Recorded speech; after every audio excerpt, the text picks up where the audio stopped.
ご覧のスポンサーの提供でお送りします。Alrighty, welcome everyone. I'm Teeaboo and I am here for Banana Tourniquet, episode 9.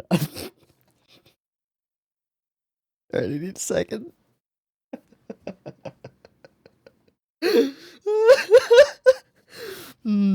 Been sitting on that one for like a whole 45 seconds. Thought of it right before I started recording. I just couldn't stop myself. Banana Tourniquet, episode 9.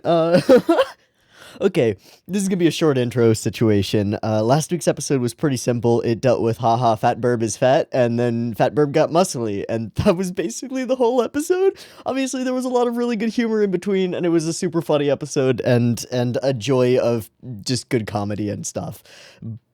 But not much beyond that, and that's totally fine. Last week's episode was a blast. This week's episode, I'm sure, will be just as fun, though I have no idea what it will be about. I believe we saw the title, and it was something like, I Will Sing Love's Song. But then the file title that I have is like Singing Love Song, and then another place that I saw it was like Love Song Bursts Forth or something. So there are a bunch of different translations of something Song of Love. Cool. We're gonna watch the episode. I don't know what the fuck that Song of Love is gonna be about. We saw a little bit of Anko stuff. I don't know what the deal is with that. Like, maybe she's the princess, but that doesn't seem to be right. I don't even know if we're ever going to follow up on this whole, like, the prince needs a princess situation deal. I mean, we are, but it doesn't really seem to matter very much. Just looking forward to cuteness, mochi, stupid burb, wholesome townsfolk, and general interesting animation and direction and put togetherness of this show. So let's watch episode 9 of Banana Tourniquet, and that's it. Yeah, okay. So 2 versions of the reaction, picture-in-picture version available in the description, timer-based version on the YouTube. If you want to do a syncy thing with the YouTube timer version thing, you can do that. Just get your copy ready, because the timer thingy is coming at you. Okay, we did it. I've had too much caffeine this morning, and it's great. Timer.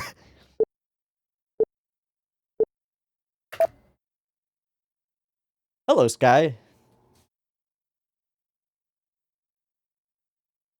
Is that Anko or Tamako? I think it's Anko. Those were small legs. Small. S-M-O-L. Small. Maybe not. Oh, never mind. Who the fuck are you? What? Wait. The fuck?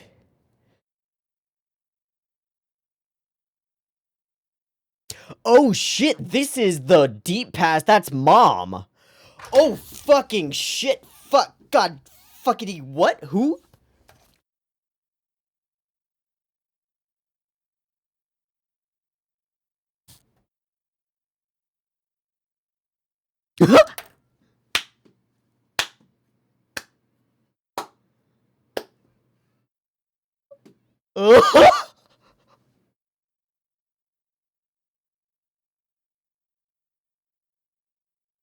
Why is there confusion around that? Why is there confusion over that? Oh, that's so cute! We actually get to see what the he's so, like, gregarious and not the dude that he is now. What the fuck? What is happening? And why was there confusion around her, like, saying Maledai? And what?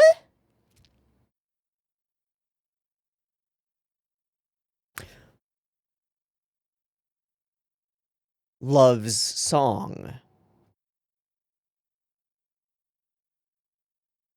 Could that be the song? Like the song that we have questions about? That was the one that she was always humming, singing? Dude, we met Mom!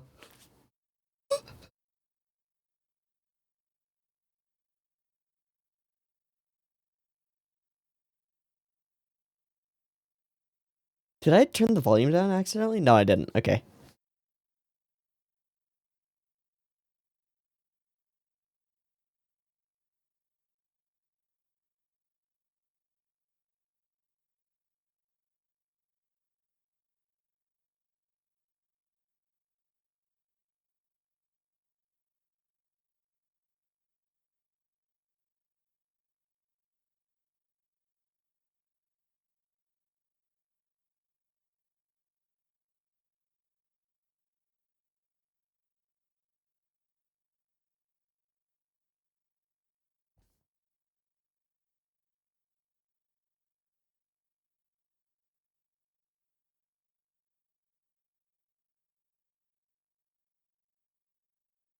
Just eating red beans? Alright.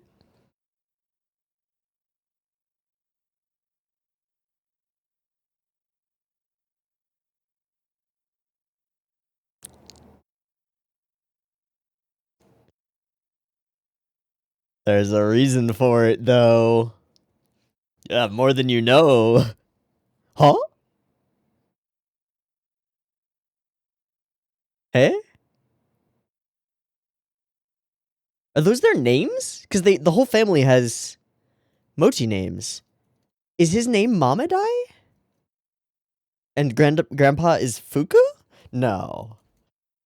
I might have to look up the characters' names. I actually don't know Dad's name, so... Oh! Oh! Bright red.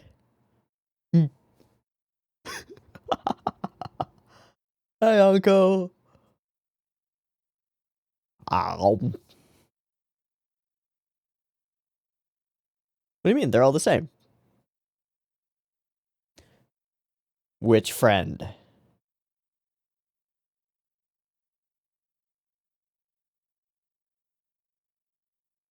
A particular, like, puppy eyes looking glasses boy with frizzy hair? Woto! Indeed.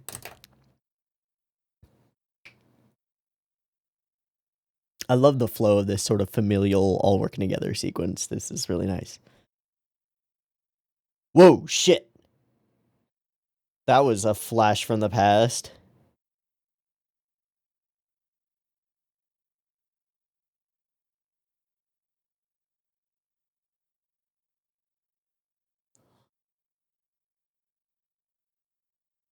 All right, well, this is going to be an episode with some B-plot and some subtext going on, isn't it? Ooh, la, la, la. Oh, he's fat again. I was wondering if we were just going to snap back to him being chubby and boom.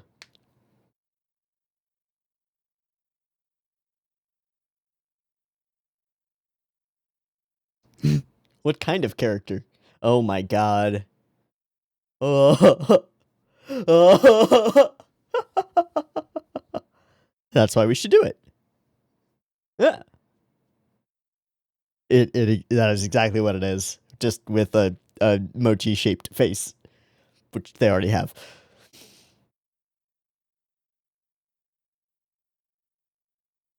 I actually believe it.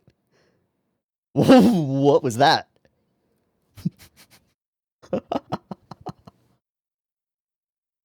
Always with character. Even standing up. Fucking shit.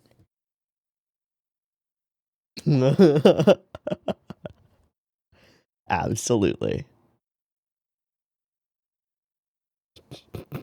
I love you, Kana. Oh, is that Floof Dude? Yeah. No, it's not Floof Dude. It's just homies of Mochizo, who we have never... Hi, Anko. Oh, wait, is that dude, bro? I thought he had different hair. It's not.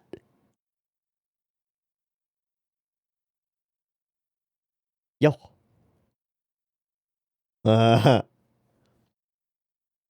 Zen Zen. Lol, no, she doesn't care about you. Wrecked. Mm-hmm. Mm-hmm. Oh, right, he was born on Mochi Day, wasn't he? Or something like that. You don't fucking matter. Oh, Anko. Cruel in only with the way that a child can be. He's gone full power lifter mode. Hey, he's doing all the all the shopping. So, hey.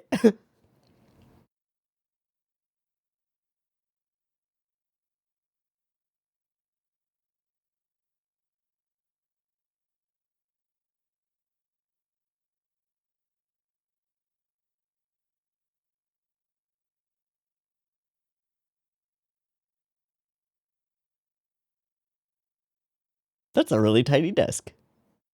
It's very cute. Huh? Oh, through line. Oh.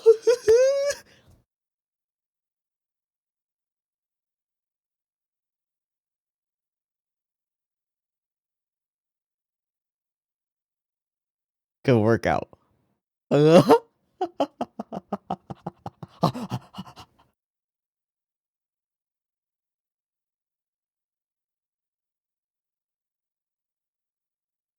Grandpa watching out. Mm-hmm. Ah, paper cranes?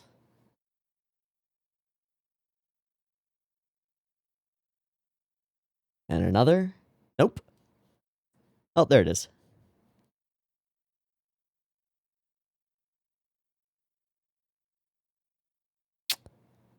Shrine. Mother.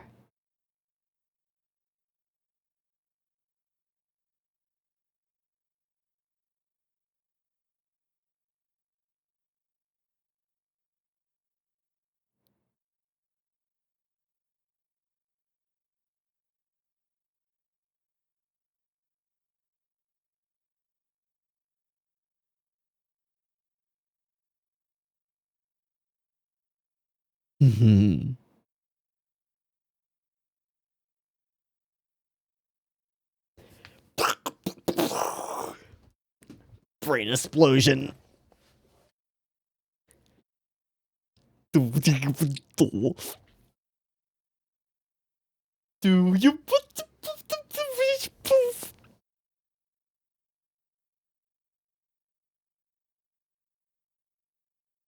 Yeah, different kid. Okay.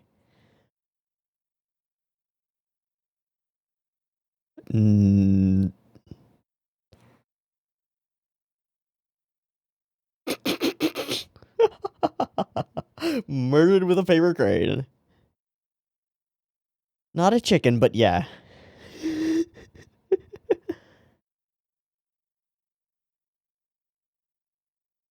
On, what are you doing upstairs? You stupid dingus.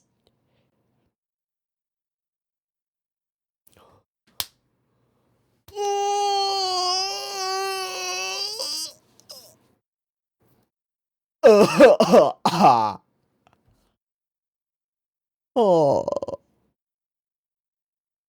Bye, Yuzuki, dude. Indeed. But she tastes nothing.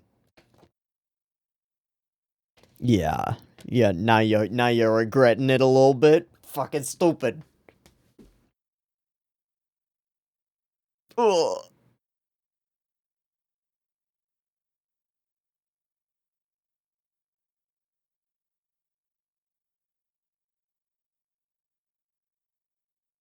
Cut to the blinking lights. Every time. Mm.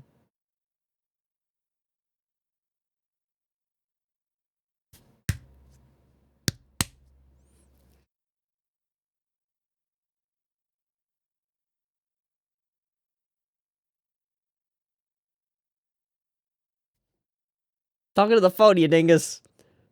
Nobody can hear you.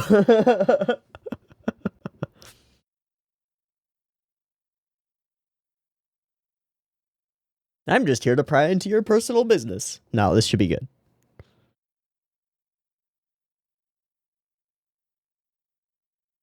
So, rip. Uncle is the best. Ah. Yes, just assume. Just assume you understand. Uh-huh. Yeah, just keep running through the speeches.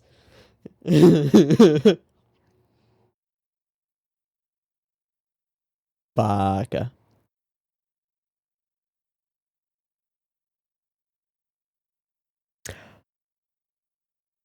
Oh. Oh, Uncle. Oh. And now she's afraid to even. Oh. How far away though? Can like you still be friendos? Bonk. Yeah, Mochi Day. Hey, we're doing the... Oh my god. Here it goes. Oh no.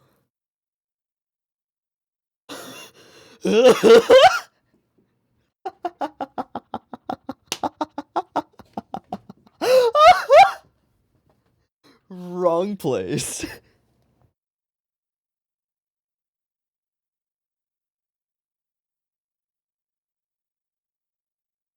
Bruh, you could have told us that a little sooner so we could figure shit out, but whatever.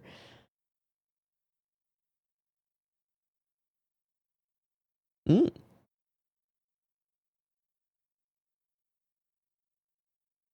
Yo.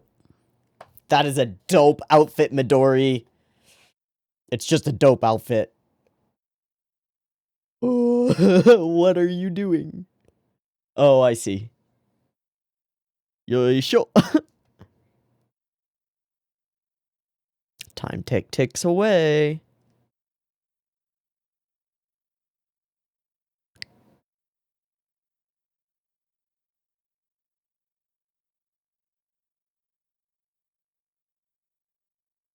Does it? Huh. Uh.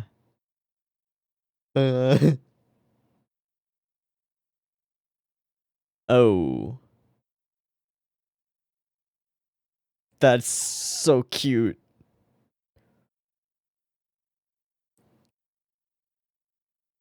Yeah. It does. I...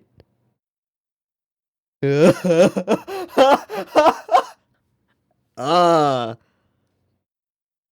That. Yeah, of course. Mizuki? Anko? Mochi, are you gonna do something seriously awesome right now? What if we turn the snake Mochi into an ammonite Mochi? That would be pretty dope. Also a lot of Mochi, but, you know, whatever. Alright, I'll go. Yeah, go. You just go say goodbye. It's all good. Oh, no. That's a little much. Yeah. There's a bit of a false dichotomy, but okay. Oh. Farewell gift.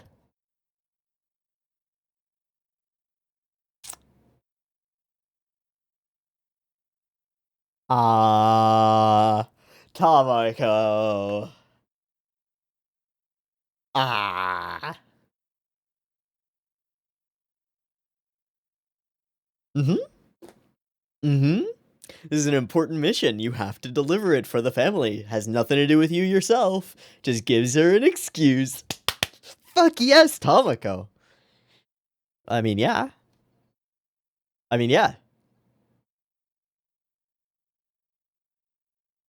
Off you go, Anko. Good luck. Yeah, go follow that. Make sure things don't go horribly. Also, don't cause things to go horribly. And good job, Mochi. But, you know, Tamako's the real heart here. You fucking idiot. Go, Anko. Ooh, fun cut. Also a very fun cut. Quite reminiscent of a certain other cut.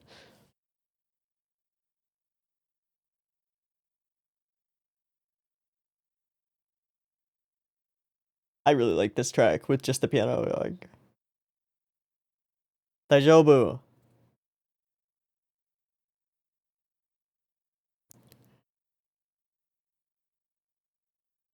Yum. Oh, the loading truck. Oh, buddy. Is he reading like a guidebook to his new... No, it's just a book. Hi. Oh, her knees all scraped up and like flushed from running and stuff.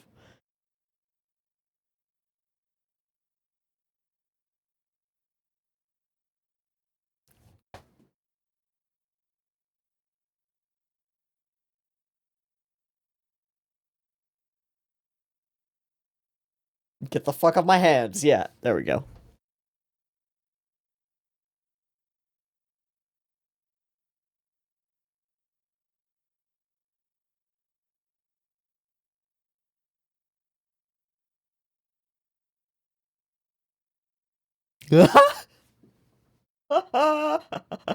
Just a finger, you know, like. Nice. Simple as that.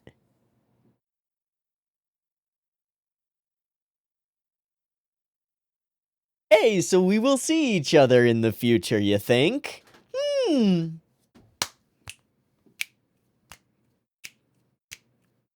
So what about that song? Because I think that's one plot resolved. How long do we have? We don't have that much time. Maybe not. Punny punny! Yitty yitty yitty! Hello, Dad. Let's think about some thinking thoughts. Musica, 2 guitars, eh?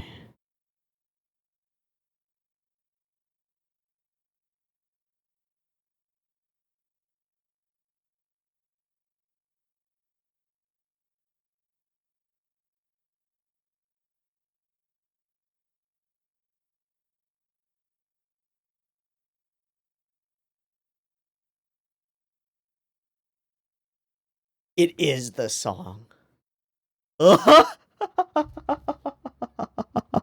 Sing that to the coffee shop dude.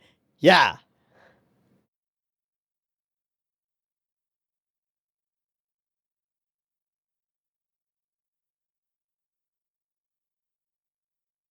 Yeah.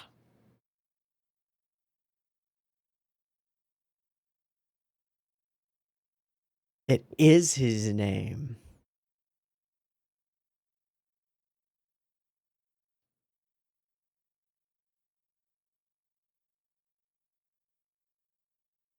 What? We have it on fucking tape? Oh my god, we have a music video. K on his back. Let's go. Oh my god, he's on the keyboard. Fucking perfect keyboardist. Oh shit.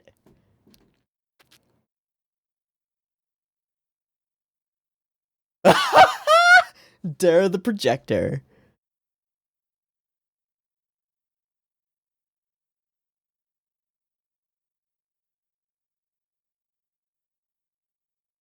Oh, you get back in here.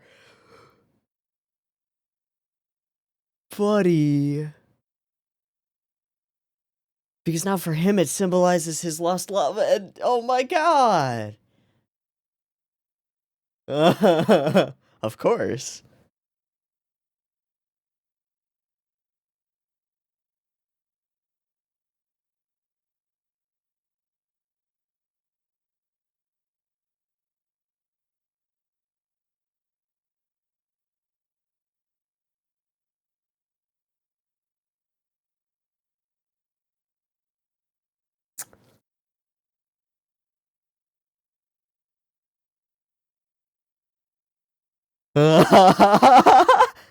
Until he wrote the song out.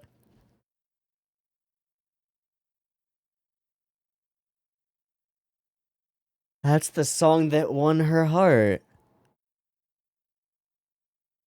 We're not EDing. This is our fade out.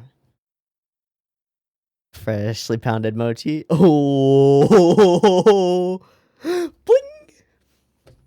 Hey, hey.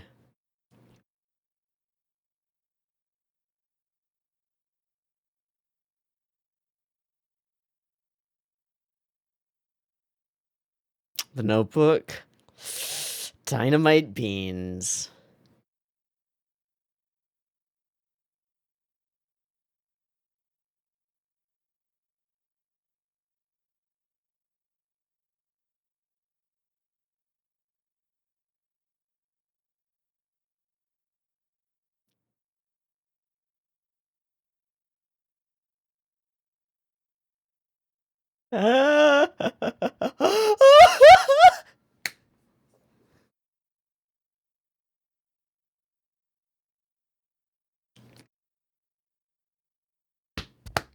Aw, aw, yeah, the little smile.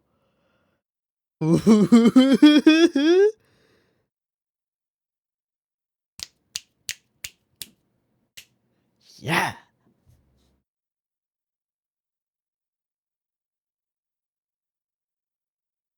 We're actually doing a performing thingy? Oh, we're setting up. Oh, okay. Just chomp that Pocky. Ah. On that girl's baton. Cool.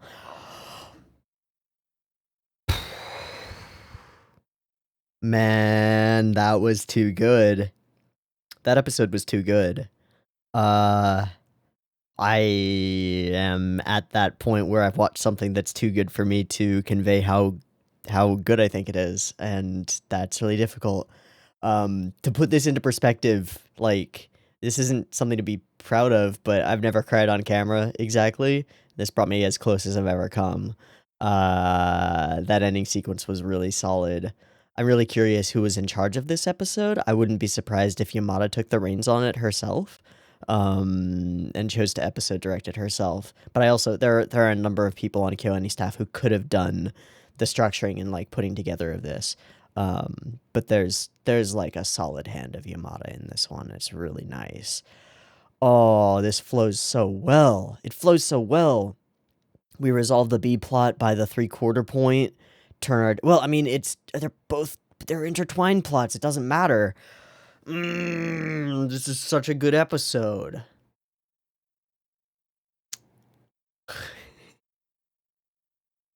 It's so good. And I mean, it better be for a reveal of what is effectively a mystery since the beginning, since episode 1. And for the reveal to be that it was so close to home this entire time, and Tamako was just, like, a little bit off. When he said the fool is tone deaf, who did he mean? I'm curious about that. I'm not sure who he meant. It sounded totally different when you sang it. Was he saying Tamako was tone deaf? Or that his wife was tone deaf and sang it wrong to his daughter? Either way, it works. It doesn't matter. No, it must be that Tamako is tone deaf. Because she recognized it anyway. Okay, I need to check the father's name so that I can understand that name game situation that was going on. And also the grandfather's name, so that I can understand both layers of the name game. Is grandfather named Fuku, and is Pops named Mamadai? I'm pretty sure that's what we're saying here. And so when she came in asking for Mamadai, he was like, oh, that's really forward. You want my hand in like love, but I mean I love you too, and that's why he got all red and shit. That's what I think was going on. So let me check. Yep, Mamadai and Fuku. So it is Fuku Kitashirikawa and Mamadai Kitashirikawa. So Dai Fuku, got it. Cool. I want to look at staff as well, just to check. Just to check. Okay. This episode was actually that's why I didn't recognize him immediately until I clicked on his name. He goes under the name Ichiro Miyoshi in this episode, or during this portion of his releases, but he's better known to us as Yoshiji Kigami, just because he's appeared as that more often, and he is gone in the fire. So, also known as Fumio Tada, and he's done key animation on like everything that KyoAni has done, and storyboarding and episode direction on almost everything that KyoAni has done. Hibike 512, Hibike 2 512, staff on movies, staff on Violet, staff on K-On, staff on everything, and a lot of like separate work that's specifically with Yamada. So that tracks and makes perfect sense to me. Did feel a lot of like Yamada flair in this episode. Okay. Some things that I want to talk about. I want to talk about this opening sequence because it's a really, really concise, really fast, but extremely, like, right on the money. We understand exactly what's going on, and we don't need any more than this to really understand the truth of this romance between these two. What we end up seeing is, like, one awkward moment between them, and then over the course of the later parts of the episode, the other awkward moments of their courtship, and like his confession to her and her running off.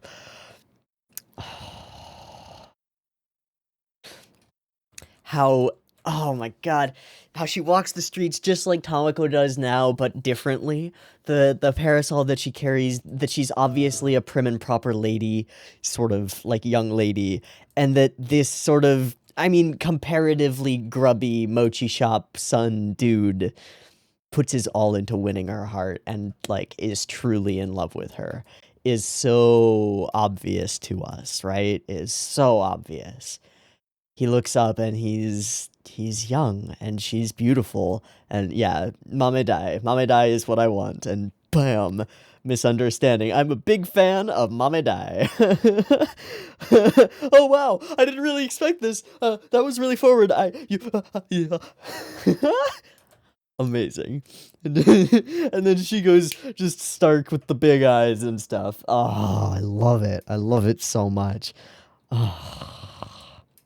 Mama Daifuku. Only that. Nothing else. Didn't mean anything by it. Just Mama Daifuku.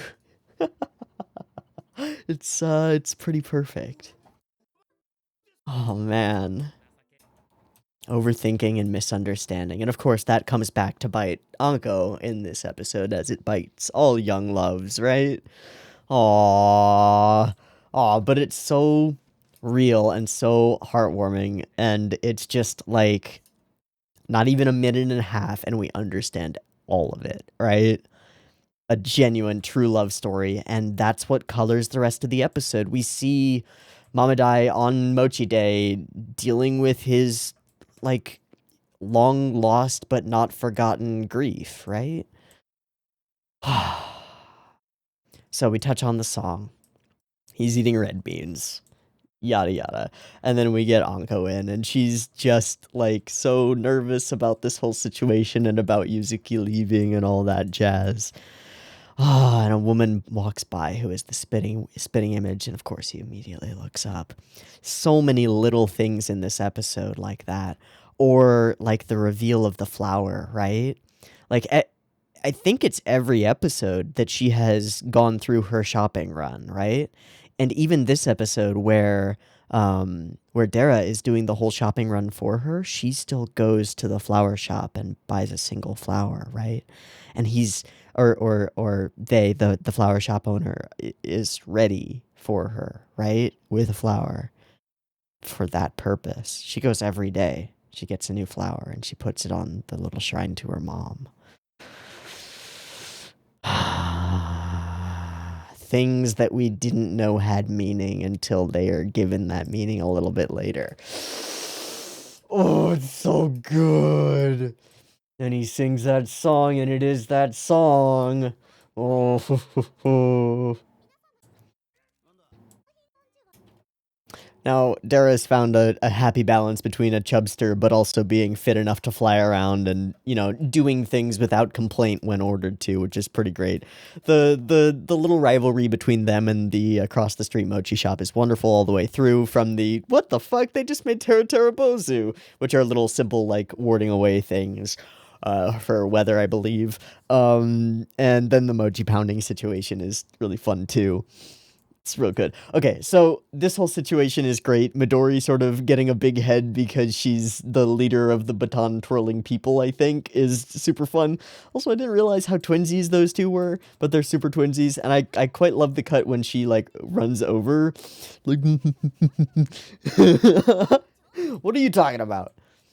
It's pretty great. And then the way that she runs back as well, she like flips the switch immediately. It's really funny. And of course, that's what the comment later about power going to her head or whatever becomes.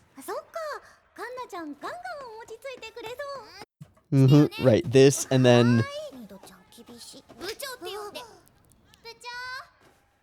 Nani kana? Just like happy and sparkles everywhere immediately. It's pretty great. All right, so long hold, slow cut to here. I love a lot of Kana's lines in this episode. I will overcome my seniors. And then later the thing with the mochi pounding where she's like, by the power of Grayskull, I will pound this mochi really good, or whatever she says. It doesn't really matter. It's leaning into a trope. I don't know what was going on here. I thought because this boy has the same like sad eyes, sort of. They're not as pronounced, and he's kind of got floofy hair. I was like, did dude bro get a haircut? That doesn't happen in shows. I think it's kind of cool that like his homie friend is very similar to Record Shop Dude owner, and at least when he was young with like the hair over his eyes and all that shit. It makes me wonder if we're going to build to a point where Mochizo writes a song for Tamako. Because that would be really interesting, wouldn't it? I feel like that would be an interesting like cycle around the bend sort of situation if he brings in this dude as keyboardist, or even better, if this dude is actually related to Mr. Record Shop owner. That would be interesting. I don't really know. Regardless, we run after Anko. The conversation with Anko is utterly hilarious. Her complete like flatness and utterly like deadpan responses when she's crushing Mochi's dreams are the light of my life, and I cannot do without them. Like, oh, I wonder what he got. Oh no, she forgot. She's dealing with some shit. Whatever, man. Oof. Oof.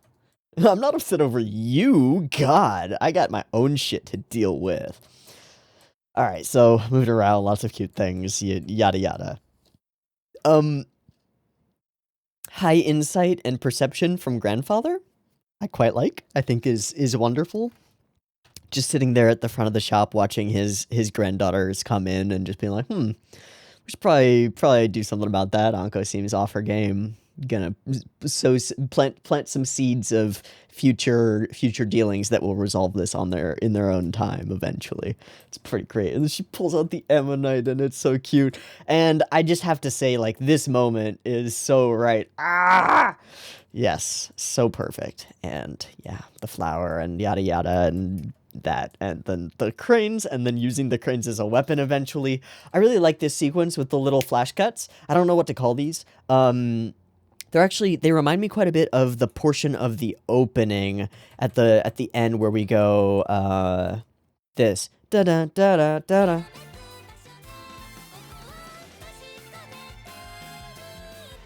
like that. Kind of reminiscent of that in my mind, I at least. I don't know. They're a unique technique that I don't really see anywhere else except for KyoAni shows. Specifically, maybe only Yamada shows. This might be like another hallmark that we could look out for. But like, scene stays the same. We cut, but we also move the background very slightly so that it's very clear where we cut, right? Like, that time we didn't, but I think the next one we do. Yeah, see, we move the background very slightly, as though the camera has been shifted, as though somebody has gone up and, like, turned off the camera, done something with it, and then put it back, right? It's a little odd, but it always works. I don't know what to think about these, but I haven't ever, like, mentioned them or talked about them explicitly. I know that we've seen them before, and I think only in KyoAni shows. It's interesting. Little drawings on the walls, and it's... I don't know.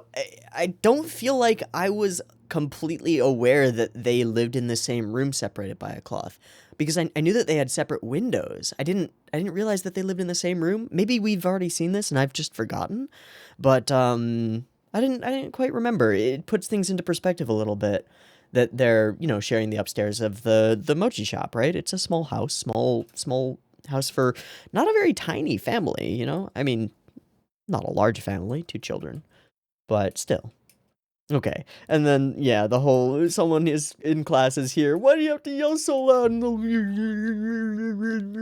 It's so cute. It's just the cutest. And then this whole thing, and her nervousness keeps her upstairs, which is really sad. And until Dara just, like... Fuck. That's like, really satisfying. Not in terms of, like, feel, but... like, the way that the cupped hand makes a satisfying smack. That sounds great. It's kind of like, here, I'll teach you something kind of fun that you might not know. If you clap normally, clapping is a certain way.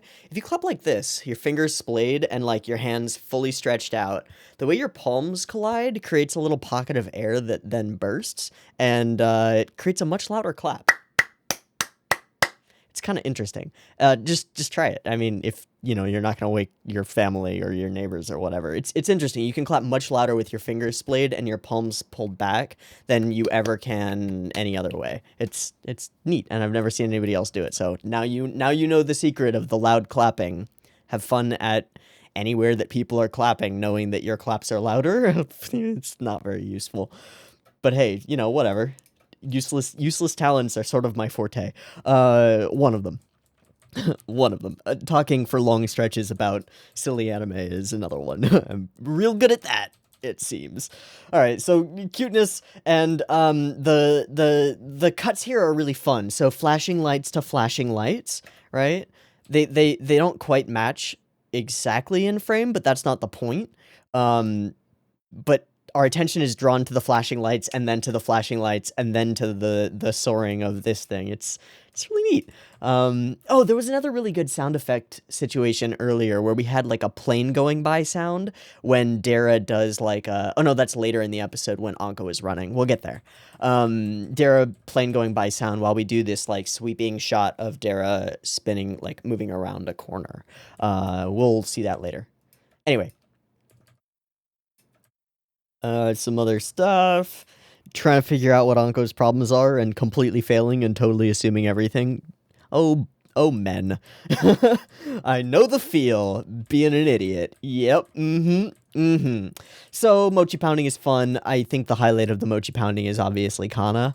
I also just have to say, I think Midori's outfit is super dope. It's just really cool looking. The big ass boots, the dope pants, the like short crop jacket over top of the red shirt. The whole situation is super dope. I mean, Kana's cute too, but I think that Midori's outfit is just badass. It's really cool looking. I could see her as like hero of a more action-y show.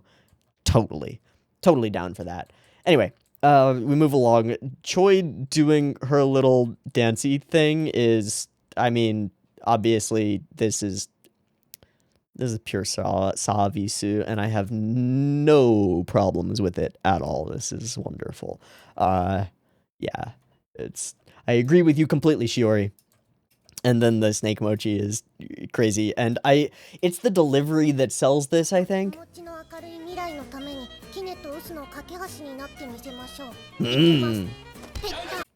Pittan. Kana's the bomb. And I love her more than ever. And then Mochi stuff, and he tries with Anko, and he's still a bit of a goober with Anko. But more importantly, he just doesn't, like, know what to do. And sort of sets up a false dichotomy that's either, like, just be like a friendo, and just be like, later, or be like, I fucking love you. Ta-da! Those are your options. Nah. So then we get to see a little bit to the core of Tamako's understanding of other people.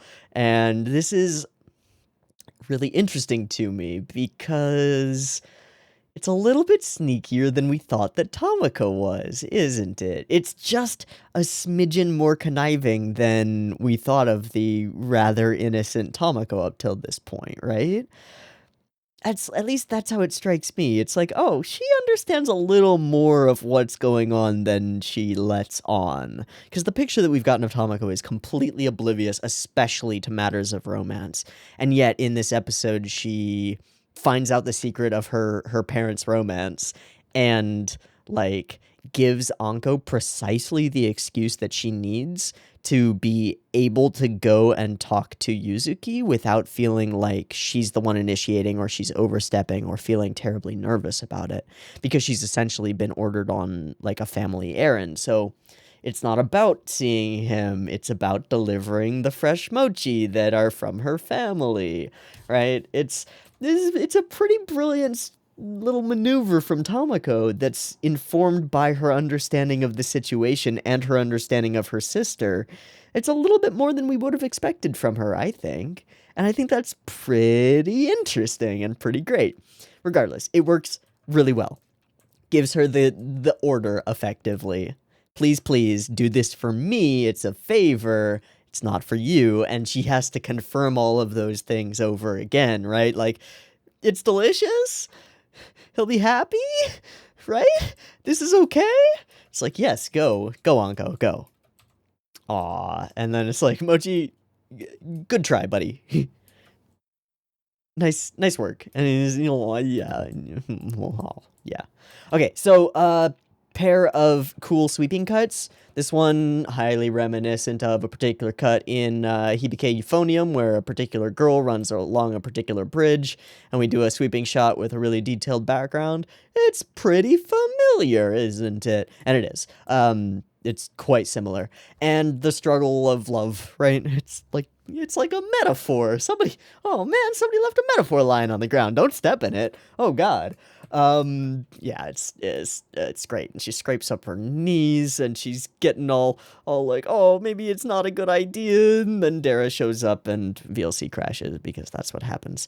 And Dara shows up.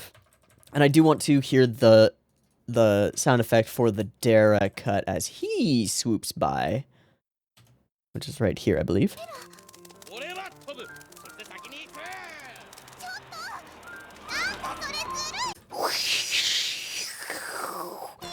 It might just be the car going by, actually. I just realized that it's probably just the car going by. Darn, I would have liked it if it was more of an airplane sound. I think that would have been fun, but whatever, it doesn't matter. So they're packing up, he's reading a book, and we deliver the goods. And immediately it's obvious to us that, like, the gift and the gesture is not the point, and he's immediately focused on, like, oh shit, are you okay? Like, are you alright? He cares, right? He's a good boy. Oh, it's the perfect excuse, and eventually, of course, the cherry on top is finding out that he'll be coming back every once in a while to get New Year's mochi, so they'll see each other again, and it won't be goodbye forever, right? So, I mean, it's a super young love. The chances that they're gonna turn it into a long-term relationship are slim to none. The chances that we'll see it over the course of this show are absolutely zero, and it doesn't matter in the slightest because it functions as a resolved, like, effective, like, goodbye for these two characters, and it's right. It's just right. It's just right. I love it. I'm so happy about it. All right, and then Dara gets in the way, and then gets out of the way, and then, yeah, freshly pounded mochi, and it's delicious. And then the little goofiness and the misunderstandings recall back to us. The, let's say the struggles of having a name that is associated with mochi and then talking to the people that you care about mochi, right? Exactly like our opening scene where coming in and asking for Mamadai actually is asking for him. She's saying, like, there's Anko inside, but not me, right? I'm not giving, like, a part of myself to you or anything. That's not what this is at all. But of course, it kind of is at the same time, right? Like, of course, Mochi is a part of her, whether she runs from it or not. So that's pretty freaking dope. And the way he breaks into big ol' smile, like, aw, yeah. And then her little smile, like, yeah, aw, yeah. All right, and then just, you wanna cut from one sequence to another sequence? Where the first sequence is, like, a really positive, upbeat resolution, and the other one is, like, sincere and loving and caring, but also fraught with long felt grief. Well, just put a goofy moment of Midori playing with Choi's cute puffy cheeks for a moment. Just, like, that's all you need.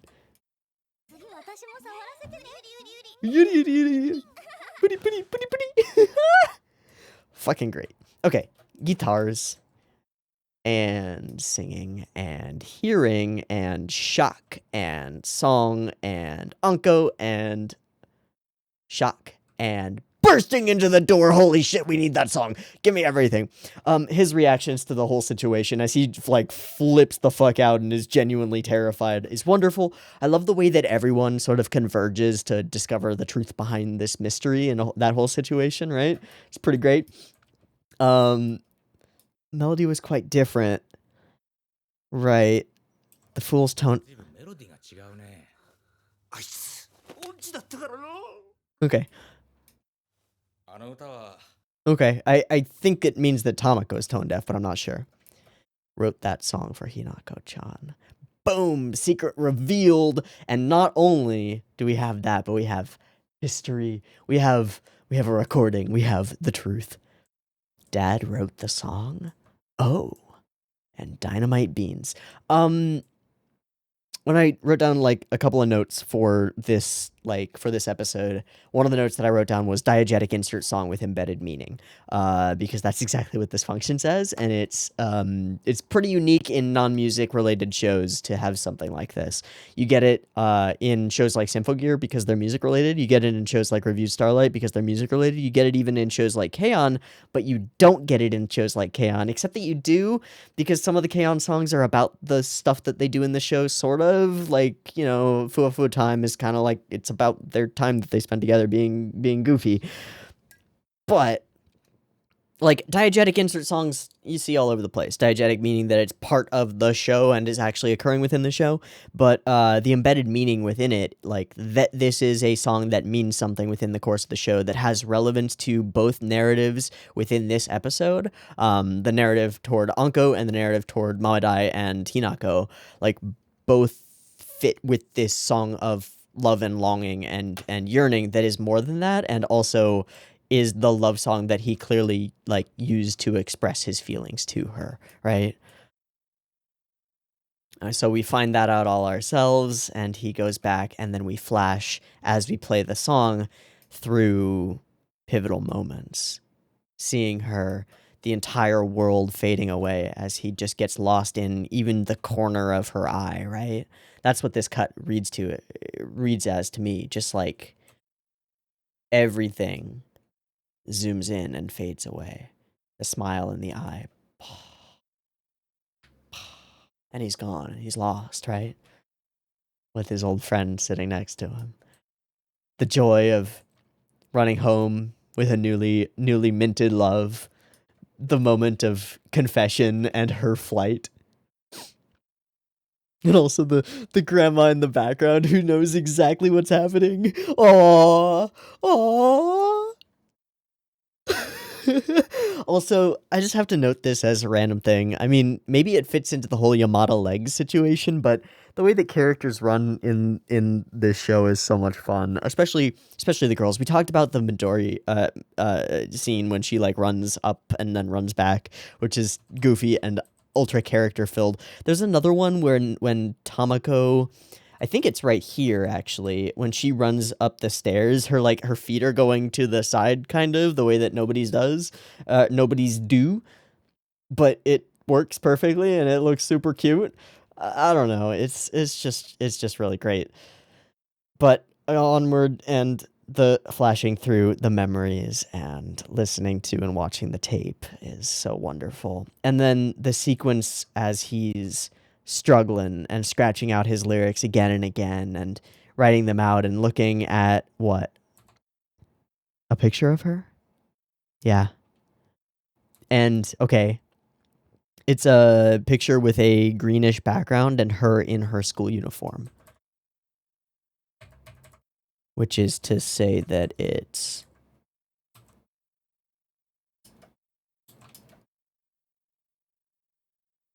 probably one of those, but I don't know. Ah, it's that one in the background. Her with the mochi.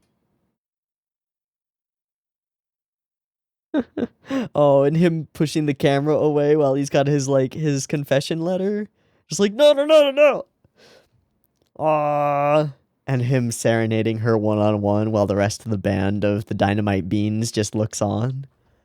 Oh, there's so much little shit in here, you know? There's just so much stuff. Okay, and then the fact that she didn't actually forget his birthday is pretty great. Also, the little from Anko. Was she lying? Did she know that this little mochi cake was the plan? I think she probably did. I mean, we discovered in this episode that Tamako is more perceptive than we thought. And Anko has always seemed a little bit more perceptive than Tamako, so I think she knew. I think she knew. Aww. Aww. Alright. Alright. I have to... Aww. I love this episode. This episode made me feel feels happy, like very slightly bittersweet. Kind of like red bean paste, right? Where I mean, red bean paste isn't bittersweet, but it's not too sweet either, right? This episode wasn't sappy. It wasn't melodramatic in any way. It was just human and goofy while it was doing it, and pretty damn perfectly put together with some great cuts and great scenes. The running scenes are a pretty solid standby when you want to have an emotional moment of revelation for a character and a choice and a goal that they're running toward, and they do it. It works. It works every fucking time, and it works well. So I got no complaints about this episode of Tamako Market. This is an episode about relationships, unfounded relationships, lost relationships, and existing relationships. The relationship between two sisters, one of whom sees her little sister in distress and does exactly what's needed to allow her to follow her own path. Between father and daughter who's been seeking out this song finds it and realizes that it's more than just a song that her mother was singing. It's a symbol of her parents' love and the source of her, effectively. There's meaning behind it, and she discovers that their relationship is more even than she thought it was. And there's another layer to it, which is why is Mama Dai so insistent about keeping the mochi shop the way that it is and continuing to make the traditional mochi, like the Mama Dai fuku that they make so often, right? Oh, because somebody who's gone now loved those things, right? And then, obviously there's the Mochi and Tamako relationship situation going on here. The grandfather looking out for his daughters, seeing what's going on with Anko and, giving a few choice words to Tamako that set things into motion. Family, community, these are relationships, humans getting along with other humans and being good to other humans, and that sparking more goodness within those other people. This is there's a philosophy of life here in Tamako Market. It's about simplicity, it's about other people, and it's about those close to you and keeping them that way. Oh, this was a really good episode. Okay, I'm gonna wrap. I've been Teeaboo. This has been Banana Tourniquet, episode 9. I really hope that you've enjoyed it as much as I have, and I hope to catch you next week when we watch episode 10. I'll see you there. Peace.